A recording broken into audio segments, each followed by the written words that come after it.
मींह वसाए ऐं रोज़ी तोखे रसाए तंहिंखे वेठो आहीं भुलाए तोखे छा चइजे तोखे छा चइजे तोखे छा चइजे तोखे छा चइजे जेको मालिक मींह वसाए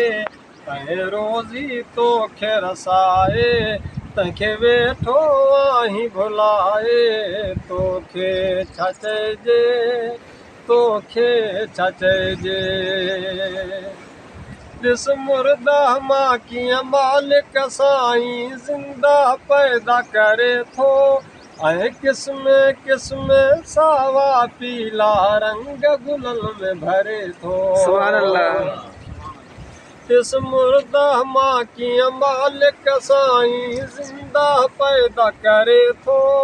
ऐं क़िस्म क़िस्म सावा पीला रंग गुलनि में भरे थो ॿिया नक्श नवा कई ठाहे पंहिंजी कुदरत खे जो बसाए तंहिंखे वेठो आहीं भुलाए तोखे छा चइजे तोखे छा चइजे तोखे छा चइजे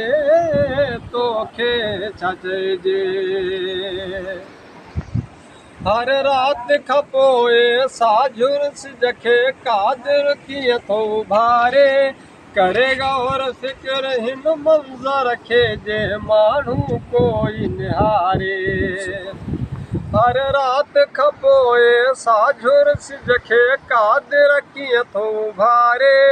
करे गौर फिक्र हिन मंज़र खे जे माण्हू कोई निहारे दिल कोई मुश्किल नाहे त हू हिकु ई रब जो सॾाए तंहिंखे वेठो आहीं भुलाए तोखे छा चइजे तोखे छा चइजे तोखे छा चइजे तोखे छा चइजे ॾिस चहिरा दुनिया में कयल लेकिन कोई न कंहिंसां मिले थो ॾिसी जोड़ जबार जी बेसाख्ता चवे हर को भले भले थो सुभान अल्लाह। ॾिस चहिरा दुनिया में कयल लेकिन कोई न कंहिंसां मिले थो ॾिसी जोड़ जबार जी बेसाख्ता चवे हर को भले भले थो ॿियो दुनिया में को आहे जेको शक्लियूं अहिड़ियूं ठाहे